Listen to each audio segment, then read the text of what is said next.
মোৰ অন্য এটা ভিডিঅ'লৈ আপোনালোক সকলোকে স্বাগতম জনালোঁ। আজি মই ITI কোৰ্ছ পাম্প অপাৰেটৰ মেকানিকৰ ওপৰত ডিছকাছ কৰিম। পাম্প অপাৰেটৰ মেকানিক আচলতে কি? আজি এই ভিডিঅ'টোত আমি জানিব চেষ্টা কৰিম। ইয়াত কি ছাবজেক্ট পাওঁ, পাম্প অপাৰেটৰ মেকানিক কিমান বছৰ কোৰ্ছ, ইয়াত কোৰ্ছ ইলিজিবিলিটি কিমান হয়, জব প্ৰফাইলটো আমি জানিব চেষ্টা কৰিম।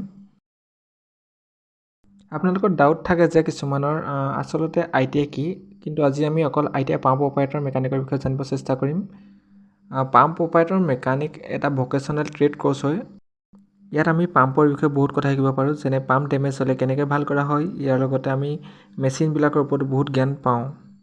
ডিউৰেশ্যনটো ক'বলৈ গ'লে ই 1 বছৰ এটা কোৰ্ছ হয়। ইলিজিবিলিটি আমি 10 পাছ কৰাৰ পাছতে এইটো আমি কৰিব পাৰোঁ, বা 12 পাছ কৰাৰ পাছত আমি কৰিব পাৰোঁ এইটো। এতিয়া আমি জব প্ৰফাইললৈ আহিলোঁ। আমি এই কোৰ্ছটো কমপ্লিট কৰাৰ পিছত আমি কি জব পোৱাৰ সম্ভাৱনা থাকে। আমি এজন পাম্প অপাৰেটৰ হ'ব পাৰোঁ, পাম্প ছাৰ্ভিচ মেকানিক হ'ব পাৰোঁ, ছেল্ফ এমপ্লয়মেণ্ট হ'ব পাৰোঁ। সেইটো আমাৰ পাৰ্চনেল স্কিল বা নলেজৰ ওপৰত নিৰ্ভৰ কৰে যে আমি কোনটো ছেক্টৰত আমি কাম পাম। আমি সেইটো ছাবজেক্ট হ'লে ইয়াত আমি কি ছাবজেক্ট পাওঁ। ইয়াত আমি পাওঁ practical related to safety and হেল্থৰ বিষয়ে আমি জানিব পাৰোঁ। ছিষ্টেম অফ মেজাৰমেণ্ট ইয়াত আমি ইঞ্জিনিয়াৰিং ড্ৰয়িং বুলি কওঁ। তাৰপিছত আহিলে practice on marking on drilling. আজিৰ ভিডিঅ'টো ইমানেই আছিলে। আপোনালোকে ভিডিঅ'টো কেনেকুৱা পালে কমেণ্ট কৰি জনাব।